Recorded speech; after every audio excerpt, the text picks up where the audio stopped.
Aloha, namaste. This is Radha, and I'm here with our new moon forecast for January 11th.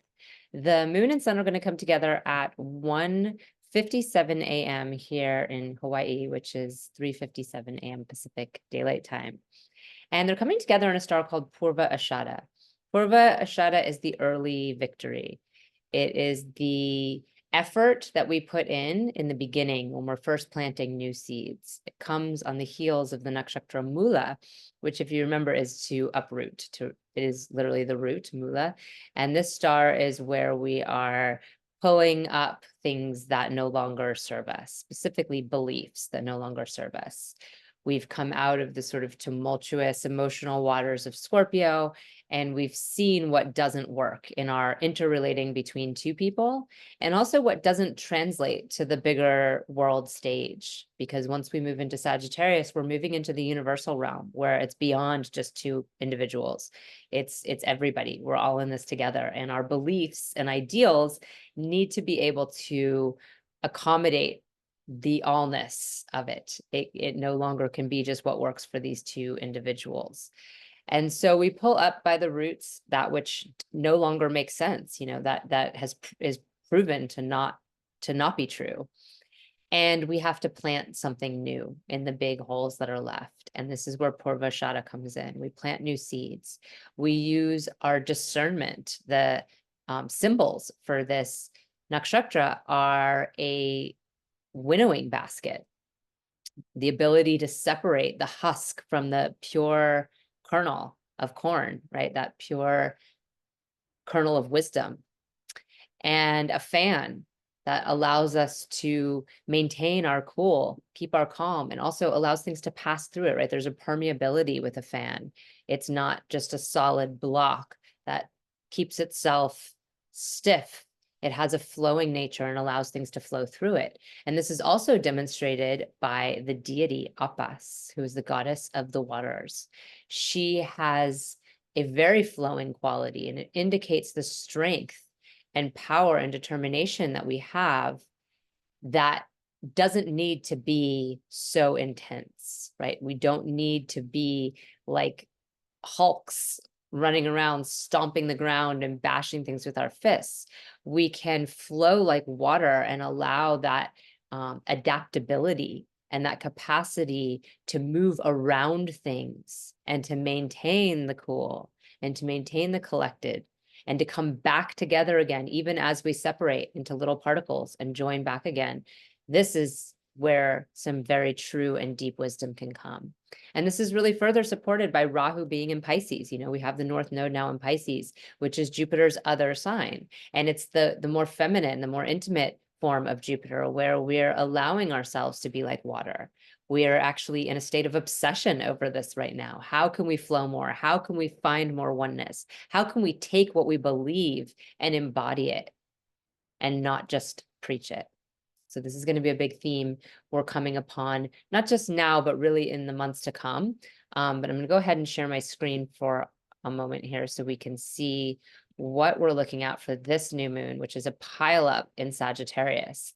We have Mars recently moved in. We have Mercury just moved in, and the moon, of course, moves quickly. So she's just moved in as well. And the moon and the sun are at the end of Sagittarius in Purvashada. And so even though the new moon starts off a cycle, just as we were dealing with in our last new moon, it's sort of like both the start and the end of a cycle, because the sun is going to shift out on the 14th, just a few days later, and move into Capricorn. And it's going to ride on this star, Uttarashada, which is the one after Purvashada. And this is the later victory, where we're able to reap some of the rewards, some of the harvest of what we've done. And we also have the victory of getting to work more, right? It's Capricorn, put more energy in, more time, more sweat, and allow ourselves to really build upon what we believe. So we're not just, staying in this mindset of, well, I've done enough. But the work is never done, right? The work is never done when we're committed and we're following our truth, we're following our path. Those of you who've had some form of awakening and really begun to bring together your life and your beliefs, know that it's literally always more work, right? It's not that it suddenly becomes like a coast and you just sit back and sip some tea and watch everyone else struggle. You work harder. And that's really what is the highest quality of leadership. And this is another really big theme we're reckoning with right now, is leadership. The sun is always that. It's always our power. It's always our authority. It's our inner authority and our inner leadership. And it's also that which is outside of us, governments, presidents, people in power in a corporation, or whatever beings hold power in whatever circle or community you're navigating.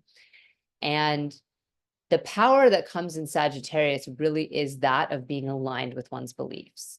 But sometimes people have brilliant ideas and they know a lot and they can spew a lot of wisdom, but they don't necessarily take that wisdom and imbue their life with it, right? They're not necessarily practicing what they preach. This is going to be a big theme in this new moon, because Mars is here in Sagittarius, joined this stellium. And the ruler of Sagittarius, Jupiter, is in Mars' sign of Aries. So they're an exchange of signs, Mars and Jupiter. And both of them are highly intelligent in their respective sign. Like Aries is a great place for Jupiter. It's where we're really aligning our action with our beliefs. Mars does really well in Jupiter because we show up, we're disciplined in honor of that which we practice and preach. When these two have the exchange of signs, the wisdom even heightens more, and we're able to inform our action every step of the way with what we believe. And it's not just an exchange of signs, but Jupiter's actually giving a one-way drishti to this as well, and specifically very strong drishti, 1136 to 1056 to Mars, right? It's a one-way 9-house drishti that only Jupiter gives. And it's not really on Mercury. It's not really on the moon and sun, right? It's bam, right on Mars. What are you doing? How are you showing up for your beliefs? Or are you just somebody who talks a lot? Because we got a lot of those people, right? We have a lot of people who know how to say the right things, but we don't have a lot of people who know how to align their actions with their beliefs. And this is the hard part. It's easy to know a lot of things and it's easy to preach them, but it's not as easy to actually live by them. And furthermore, we have to always remember that when we are speaking, when we are communicating, which is where Mercury really comes in, we're not speaking at people, right? Our point is to actually communicate and connect to people. You might know all the big fancy words in the world, but if you're speaking to an audience of people who don't know those words, then you're just speaking over them, right? You need to connect to where they will understand what you're saying, and not from a place of speaking down to somebody, but from a place of trying to speak their language. Just as you would if you go to a foreign country, you don't babble English the same way you would if you were in America. You slow it down. Now, if you're obnoxious, you speak really loud and really slow and think that that's going to help somehow. But hopefully you have some level of discernment and you can tell whether or not people have some English or no English. If there's no English, you're going to start, being like a young kid and making symbols and signs and pointing to things. If there's some English available, maybe you'll slow it down and really just say the fundamental words that you're trying to get across. If there's a higher level of commonality in language, then you can speak sentences, but you might change your syntax. That's something I often do because I speak Spanish. I kind of know the syntax of Latin languages is different than English. So I'll often just change my syntax because I don't speak Italian. I don't speak French. I don't speak all the other Latin languages. I only speak Spanish. So I'll just switch that simple thing and it makes it so much easier for someone to understand me. So this is a really important and really important thing we're learning right now, right? The root of our language and our communication is to communicate with one another, right? It's to say things and have someone else understand them. And it's also, as we've learned in the retrograde cycle, to listen, to know that we don't already know everything, that we're not already right. We can't be, because we only have this one little slice of the pie. We only have our little puzzle pieces. We don't know everything else. Everybody has their lived experiences, and those lived experiences inform what they know. And there's wisdom in all of it. So this very Western concept of, going into other countries or going into places and thinking, well, we are living the right way, so you should start living the way we're doing. We're freeing people, it's a missionizing concept. We're going to free you. We're going to give you our God. We're going to give you our civilization because look, you don't have it. Totally negating that they already have a beautifully functioning society, totally integrated with nature. They already have their own relationship with source. They don't actually need ours, totally negating all the wisdom that comes with those different societies. And this is the essence of our culture in the West. And if we don't look at that and see that and know the ways in which we still embody that, even if we do know it, even if we understand the concept that I'm speaking about, we might still not realize the many, many ways we still show up to tell other people how it's better. The very foundation of Western medicine is this, right? Oh, natural medicine didn't work. All the thousands of years that these different herbs and healing techniques that have been used in so many different cultures and that are native species to the places that the people are from, and their bodies are accustomed to allowing in and finding that healing balance. Oh no, this is all completely negated. This patented medicine that somebody makes a lot of money off of is definitely better, right? So that means that there's no value in Western medicine. It means that we need to understand the values in all, that there's brilliance in advancement and there's brilliance in the science that we've allowed to, particularly in previous generations where there was people really discovering amazing things through scientific methods. But there's also a lot missing. And some of it is as simple as just lineage, just that tie to the past, just, a simple sample size and study in the Western world is very short term compared to the thousands of years something has been studied and tested and used in other cultures. So that's just a small example, but it rings true in every area of our life, right? It's not just in the medical system, it's in all the ways that we live our life. This assumption that it's better. It's better to have walls. It's better to have these kind of jobs. It's better to do this. It's better to do that. Maybe it's better to live in community. Maybe it's better to have all your family near around you. Maybe there's reasons for different things that happen in different cultures, and that assumption gets us in a lot of trouble. And what it actually does is it brings other people down. It takes away the value of the life that they've already built and brings them down to the level of separation, which is, in all cultures and all religions, we are understanding that separation is farther from oneness, right? Oneness is the goal, separation is not that. So while we separate like the water to understand things and to allow ourselves to have this human lived experience, ultimately we're trying to get back to oneness. And most Eastern cultures and most native cultures have that very much as part of their spirituality and their belief system and integrated into their society in the ways they operate.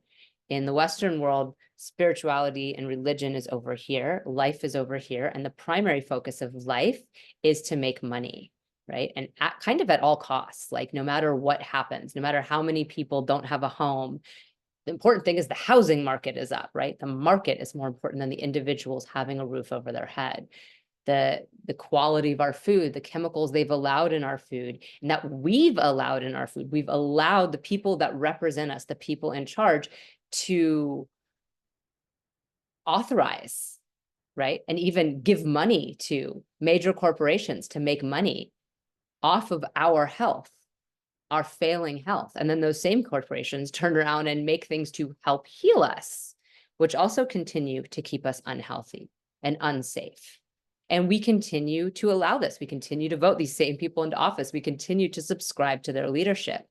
So this is the kind of time when we need to do two things. We need to, one, recognize our place in the world, recognize how little we actually know and how much knowledge there is, and start to seek it out and listen instead of just always talking.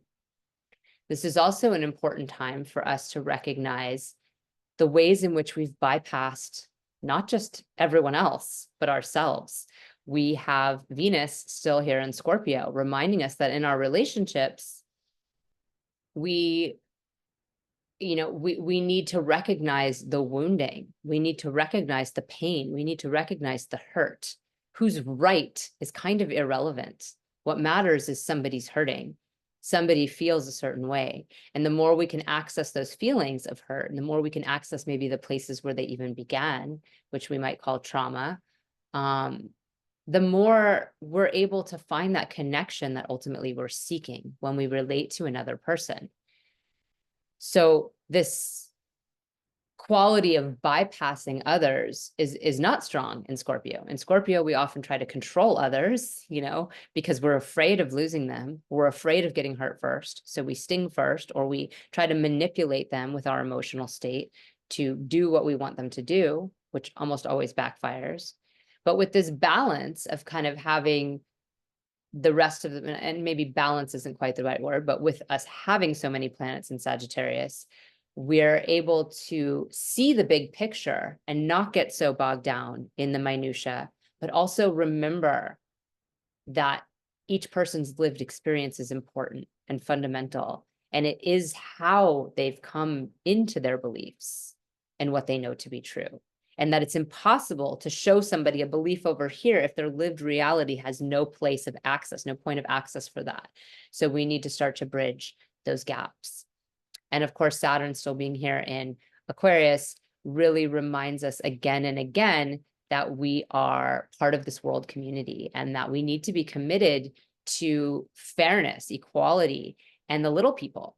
Because when we exalt our leaders, or when we exalt those who have kingly status, which is opposite in Leo, we're forgetting that in order to really truly hold that status, like kings of yesteryear were related to gods. Here in Hawaii, they were called the ali'i. They were the conduit between the gods and the humans.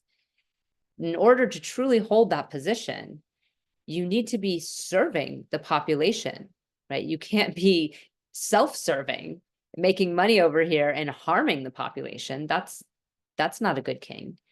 And in all times, eventually bad leaders get overthrown, right? They get overthrown. But in our current time, it's confusing who the leaders are, because the corporations and the people who make money are really behind the scenes of most of the global leaders. Most of the global leaders are acting in the interest of these entities rather than individual people. And so we need to recognize that first and foremost, and start slowly, like water, receding from the ways in which we acknowledge and continue to say, yes, these people have power, right? We can withdraw our adherence to their authority. We can literally just not give them that anymore. And each one of us has our own ways of being able to do that, but the collective is so much more powerful. And that's what Aquarius is about. No little person can on their own overthrow any high up person who has a ton of power. It's all the little people along the way. It's each person, when you particularly think about this in terms of like police or military people, each of them are following orders. Well, if none of them followed the orders, there would be no power, right? The power is literally backed by these instruments of violence, these, weapons and bombs and all these guns and things that they use. And it takes little people using those, little people whose lives mean nothing to the people at the top, making the choice to follow that leadership and that authority. And there's a whole process of which they use in order to kind of brainwash these people to follow the orders. And then each of us living in our world who might not be holding a gun, but who continue to allow this entity that considers itself to be the one in power, and that we've continued to allow and accept and honor as being in power just by, calling them what we do. Like, yes, you're president. We give you this house to live in. We give you thousands of pounds, thousands of tax dollars to have your fancy bouquet, your fancy, buffet dinners and these banquets is what I mean to say, not buffet. Like these fancy banquet dinners with all this pomp and circumstance. And meanwhile, you're using the rest of our tax dollars to fund mass slaughter in another country. And it somehow works out economically for this company over here that gives you money in your pocket. So you've managed to convince people that it's the right thing to do. More and more, we're moving into a time where we need to realign rightness for ourselves and really remove the places where those in power are clearly not right. They're clearly not in the right. And we are no longer able to foster and I can't think of the right word right now, but really allow that power to be by continuing to accept it and continuing to act as though it is the power. And part of this comes in with this sort of bipolar choicing thing we have. And Mars really represents this black and white philosophy, and having Jupiter in Aries for the last almost year at this point has really increased this quality of like, this is right and this is wrong, and kind of fighting over our beliefs, particularly while Rahu was present. Now that Rahu's not present and we have Rahu instead, and I think I'm going to go back to the screen for a minute. We have Rahu instead in Pisces, where we're again obsessed with that oneness. This black and white philosophy is sort of sitting on its own a little bit more. And that exchange of signs can really give us that needed part where we really want to practice what we preach. And it's not so simple as just to say it's either this or that. Like, these are our two options. We have so many more than two options. We have, I mean, there's no end. It's infinity options of what we have, not just in our governmental affairs, but in our, oh, and actually I realized I didn't talk about Saturn on Jupiter either. Not just in our government affairs or in our, large scale affairs, but in our own lives. We often see it as like, I have to do this or I have to do that, or what, or I die, whereas there's so many more choices than we see. And sometimes it just requires us to lean back a little. And instead of spewing the beliefs that continue to support our limitations, we can dive into our beliefs and the wisdom that we know and that we have, and truly embody it, instead of just passing it on to other people and telling them why they could be doing it differently. Really truly embody it and really try to have some faith and allow for patience and waiting. I've been really working on this in my own life, just allowing myself to trust that the next thing is there. If I don't jump to make it happen in the limited ways that I understand, this is the essence of all truth and all spiritual practices: waiting, allowing. In our constant hustle, even our spiritual culture often has this element of like manifestation. I need to manifest the next thing I want. Well, what if whatever it is you could imagine that you're manifesting is so much smaller and less than whatever could be manifested if you weren't so hands-on about it, if it wasn't such a willful process, and it wasn't so founded in your ego on what your ego thinks it needs to satisfy itself. I mean, amazing things happen every day of the week when we do that, right? I'm sure everyone who's listening to this has had an experience like that at some point, where you really, really wanted something so bad, and when you got it, it really wasn't all that it was cracked up to be. And vice versa, where you were trying to avoid something so much, but when you just let everything happen and all the calamity occur, when the dust settled, you were like, wow, this is exactly what I needed to reframe my life and to see things in a totally new light. A lot of people have had major accidents or tragedies happen in their life, come away with a newfound sense of peace and an awareness of their place in the world, and a relationship to source that is really much beyond whatever they had before.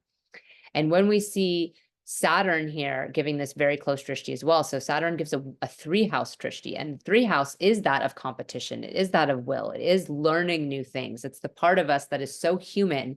We are doing all the doings, and we forget about the 9th house quality and the Jupiterian quality of faith and trust and surrender.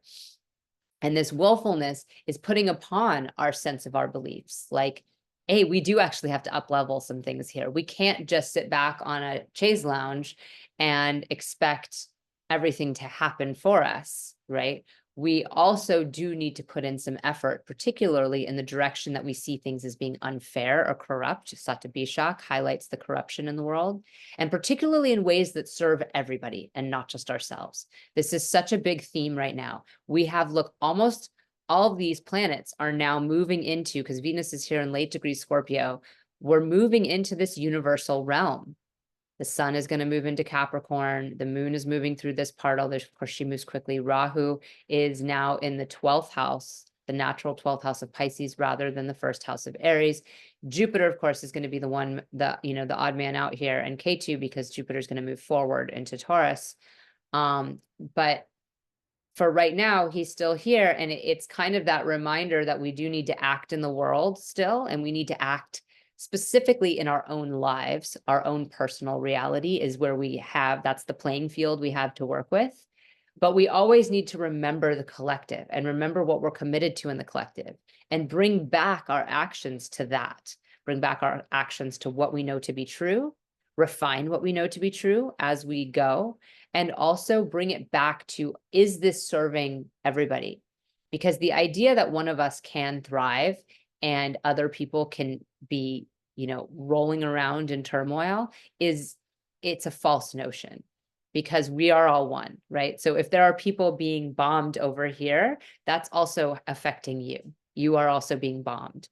And even if you can't quite wrap your head around that, the idea that we are all literally just images of each other, we could bring it to the simplicity, or the more easy concept to understand of like reincarnation. We're coming back, right? We've been here before, and we've been all the things. We've been the villains. We've been the victims. We've been the regular person just trying to live their life. We've been rich. We've been poor. We've been leaders. We've been, bottom of the tier manual laborers. We've been all the things, and we're going to come back. And the actions we take now don't just affect us in our next incarnation. They affect us in this incarnation. They give us the choices we have later. And so if we are only thinking about ourselves in this moment and what our ego wants in this moment, how is that going to affect the future that we have to choose from in this life and also in the next life? Oh, I don't have kids. I don't care really so much. I just want to get through this life myself, or I've already raised my kids and I just want to get through this and, get out not alive, right? No one gets out alive. So one thing we know. But what if you were to know that you were going to come back again and be a child in this world? Would you still not care as much about the destruction and devastation of the environment? What if you were going to come back as a child living in a Middle Eastern conflict zone? Would that change how you feel about, what's happening there right now? It feels so far removed from you, but you're, what if that was going to be you? Or what if your own child is going to come back in that way? So this idea that we're all connected is going to come up more and more and more as we continue this Rahu and Pisces cycle. And it's fundamental to our actions, because if we're always just focused on ourselves, then we've totally missed the point, right? There's riddles of stories of these very powerful beings who've done their yoga, they've done their asana, they've done their meditation, they've done their chanting, and they receive cities, they receive powers, and they become demons because they just continue to build for themselves more palaces, more houses, more women, more food, more money, more. And at some point, the balance of powers has to come back. And their lack of devotion, their lack of love, their lack of concern for everybody else is the very thing that becomes their demise. And this is what we're looking at right now in the world at large, in the powers that be, the United States, Israel, all these different entities that have so much power and that are able to, make these sweeping decisions that affect regular people's lives. There's an endpoint. Right? Every empire has fallen, and it's true in our own world too. The ways in which we've continued to justify ourselves and our actions, or the ways in which we are flippant towards those who have less, or the ways in which we are flippant about those who are suffering, whether it's just a friend having a challenging day, or somebody we see on the street that we don't know at all, that we judge as having, something fundamentally wrong with them. Whatever way in which it is that we experience this, it's going to be called into question right now. There's something going on right now with the power, so unplug my computer. and pray. But that's actually the end. That's what I got for you. So enjoy your new moon. I hope it's inspirational. I hope you really find ways to align your beliefs and your actions. And if you have not yet subscribed to my YouTube channel, please do. You can hit the subscribe button below. And for each of us, this really hits our lives in different ways. The way in which these different transits activate in our life is going to be super different based on your ascendant, your rising sign. This is going to show what house it is for you, that Sagittarius is, where all these planets are. You know, if you're a Pisces rising, this is your 10th house of career, and Rahu's on your rising sign. You know, a lot is happening around you and your status and reputation and how you're taking responsibility for the world. If you're Sagittarius rising, this is your ruling planet. This is your rising sign. And all of this is happening through your own identity and your capacity to transform your identity and face your fears. For a Virgo rising, this is going to be their 4th house and have to do with the home. So for each of us, this really is different. And I do these breakdowns for all the different ascendants for every week, but also for the new moons and the full moons. And in this case, for the sun changing signs into Capricorn too. So how is this new moon going to show up for you? And what is that shift of the sun into Capricorn on the 14th going to do for your specific sign? So if you want to check that out, it's at Radha Home Astrology, patreon.com, Radha Home Astrology /. And I have the link in the description too. And then also I have only 2 days left on 22% off sale for all my readings. So I continued my discount from December from 2023 into the new year due to some technical difficulties. And on the 10th of January, the sale will end at midnight Hawaii time, which is 2 hours behind Pacific Daylight Time. And you can go onto my website at radhahomeastrology.com. Wonderful to see you. I hope you have a really blessed new moon phase, and I hope to see you again soon. Thank you. Namaste. Hi, everybody. Whoa.